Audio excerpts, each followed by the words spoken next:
Safety in the sun. So let me stop sharing my screen so that I can see everyone. There we go. There we go. So even though we're halfway through the summer, it's never too late to remind ourselves how to be safe when we're outside. Thanks so much for joining me today, whether you're live here with me or in the replay.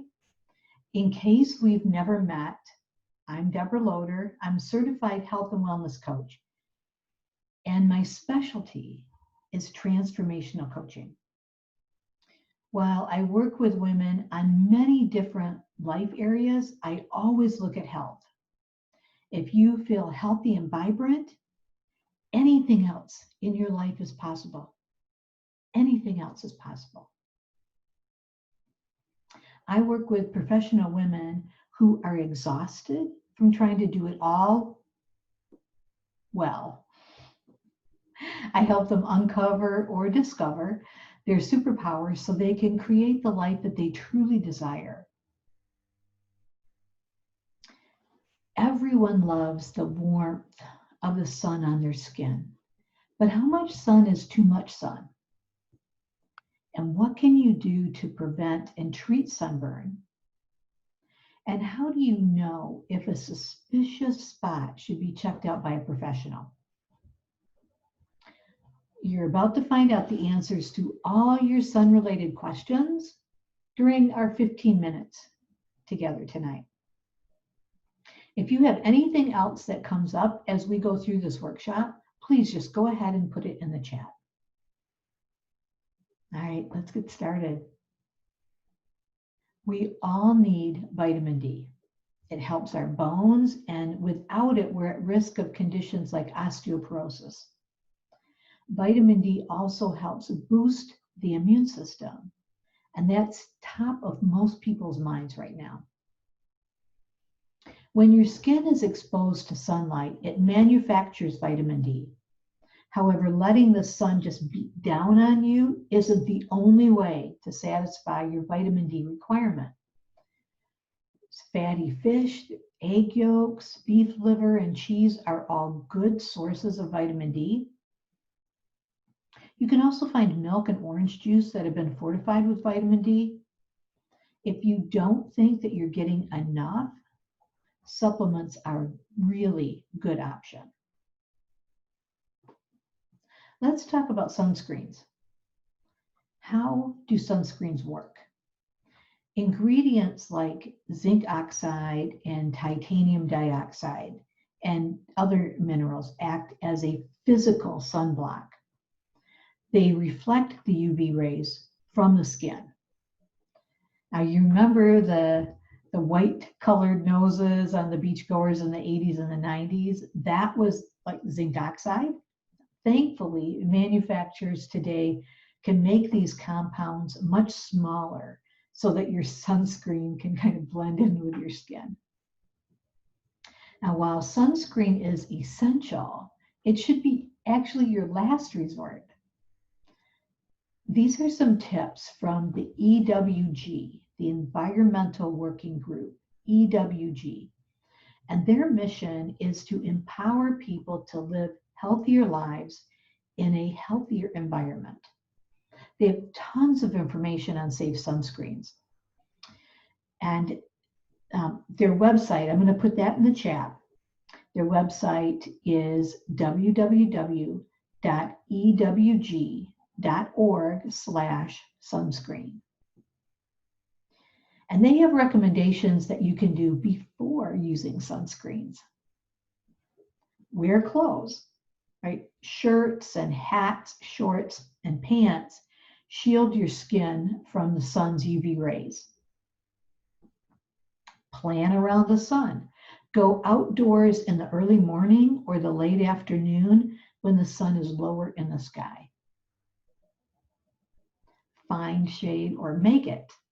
Picnic under a tree or set up a canopy at the beach. And sunglasses are essential. They're not just for fashion. They protect your eyes from the UV radiation. But what is the SPF about? Right? The SPF stands for Sun Protection Factor, and it refers to how well a sunscreen can protect against UVB rays. And those are the rays that cause the burning and the skin cancer. And it's helpful to think of UVB with burning, right? The B with the burning. Another type of radiation called UVA is responsible for age spots and wrinkles, as well as some types of skin cancers. So choose a sunscreen that's labeled broad spectrum to ensure that it protects from both the UVA and the UVB rays. Currently, there is no standard in the United States for listing UVA blocking power. In certain European and Asian countries, UVA protection must be listed on the packaging the same way SPF would be. Now, every time you use sunscreen, use about a shot glass worth, about an ounce, to cover your whole body. Apply your first coat 15 minutes before you venture outside, and then reapply every 2 hours for as long as you're outdoors. Sunscreens are designed to remain at optimal strength for up to 3 years. This means that you can use leftover sunscreen from 1 year to the next. Some sunscreens will include an expiration date. Discard the sunscreen that is past its expiration date. Otherwise, write the date of purchase on the bottle and be sure to throw it out 3 years later. I remember the tips from the Environmental Working Group. Right? It's better to be safe than sorry. When you're spending a lot of time outdoors, be sure to cover up with lightweight, light-colored clothes. Make it a point to wear a hat with a brim to cover your eyes and your scalp. And don't leave your house without sunglasses, especially on a bright day. Additionally, if you're buying chapstick or skin makeup, choose products that include at least SPF 15. Just take note that the trace amounts of SPF in foundations or moisturizer likely won't be enough on its own. You'll still have to layer on regular sunscreen. Let's go over a few facts and statistics about skin cancer. Because non-melanoma skin cancer is so common and often curable, statistics are estimated. This is because individual cases are usually not reported to the cancer registries. It is estimated that more than 3 million people in the United States are diagnosed with skin cancers each year. More people are diagnosed with skin cancer in the US each year than all cancers combined. 1 in 5 Americans will develop skin cancer by the age of 70. And the annual cost of treating skin cancers in the US is estimated about $8.1 billion. That's every year. Regular and daily use of SPF 15 or higher sunscreen reduces the risk of developing squamous cell carcinoma, which is the second most common type of skin cancer. It will reduce that risk by about 40%. Now, I was diagnosed with squamous cell about 2 years ago. Luckily, they were able to remove it completely and it healed well. So when I was younger, I did not use sunscreen as often as I do now. I will put a link in the chat to get more facts on skin cancer, and that is a skincancer.org website. Remember the UVB rays causing burning and many cancers? Well, the UVB rays are most active between the hours of 10 a.m. and 3 p.m. Make every effort to limit your time in the direct sunlight during those hours. Water, sand, concrete, snow, and ice are all surfaces that can reflect UV rays and can cause even more severe sunburn.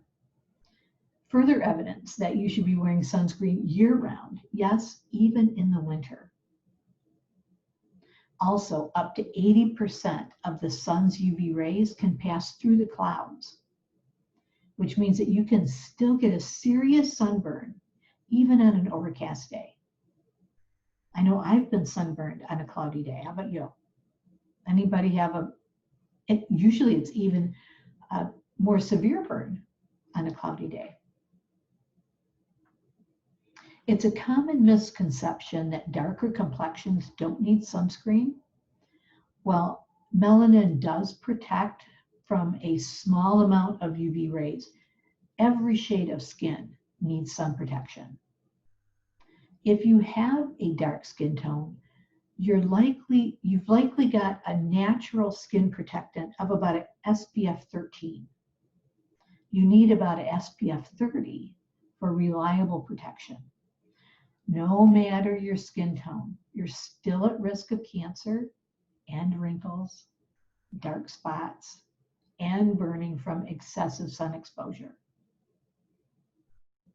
It's sometimes harder to find something suitable for your face, right? I mean, it can look and feel greasy, and that is many times leads us to not use any.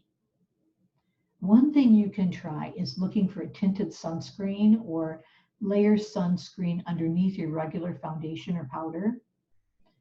If you ask your skincare specialist at your local med spa or a dermatologist, they will have recommendations, and they could also actually have product right in their office that you could purchase. How do you spot skin cancer early? Do you know what to look for? If you know what to look for, you can spot those warning signs of skin cancer early on. Do a full body check once a month in a well-lit room in front of a full-length mirror, using a hand mirror for areas that are hard to see. You can also schedule an appointment with your dermatologist, and they will do a full body scan for any changes, any skin cancer, and anything that is suspicious.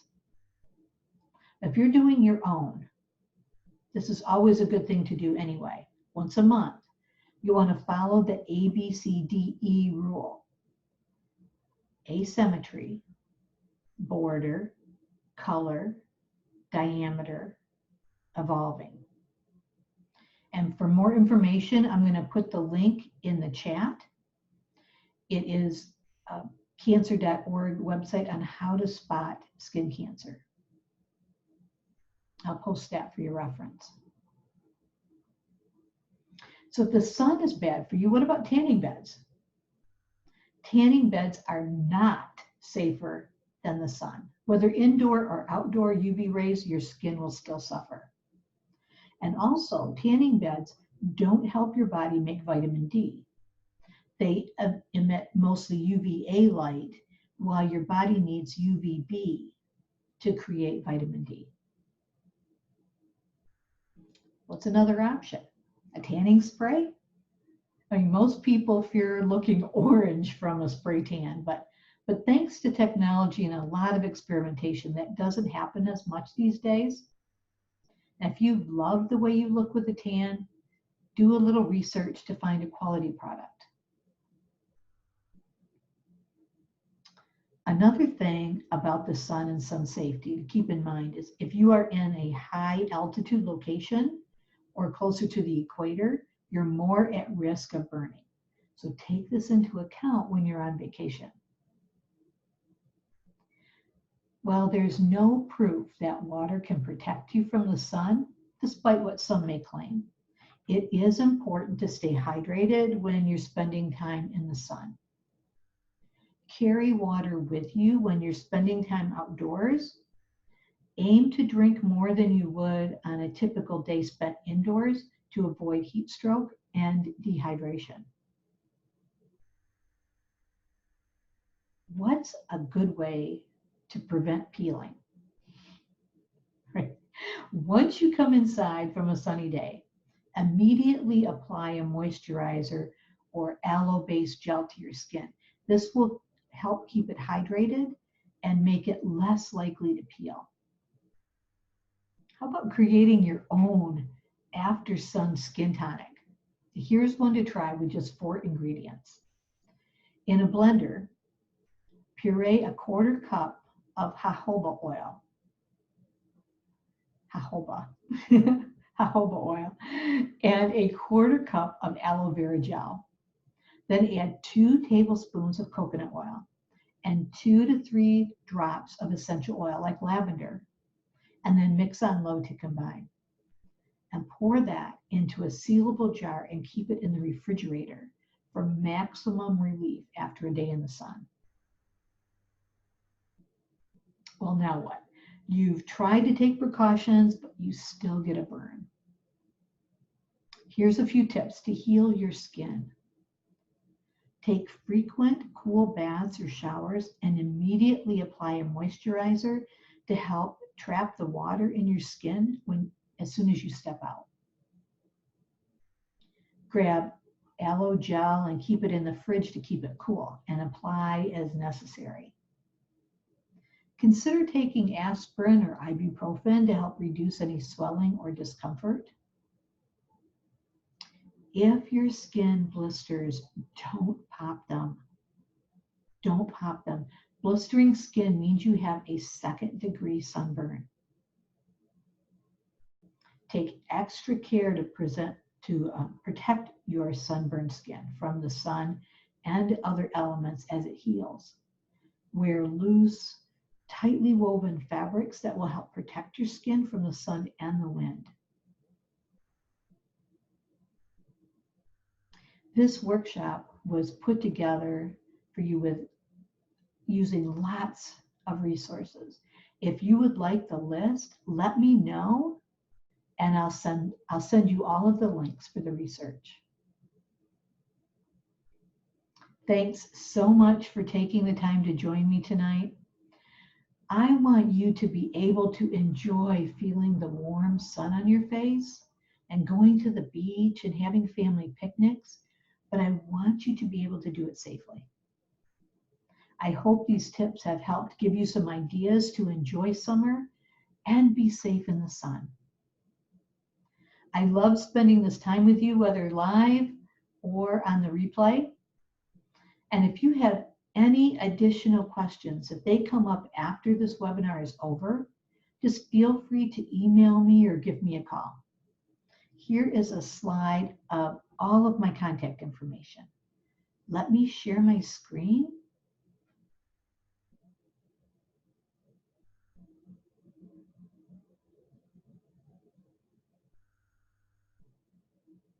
There. It's my email, my phone number, my Facebook, my website. You can reach me at any of those links. I am here to support you. And if you have questions, whether it's about sun safety or health, wellness topics of any kind, please, let's chat. There's lots of information out there, lots of ideas, lots of possibilities. Let's focus on what it is that you want. I want to say thank you again for joining me. And until next time, I invite you to live well.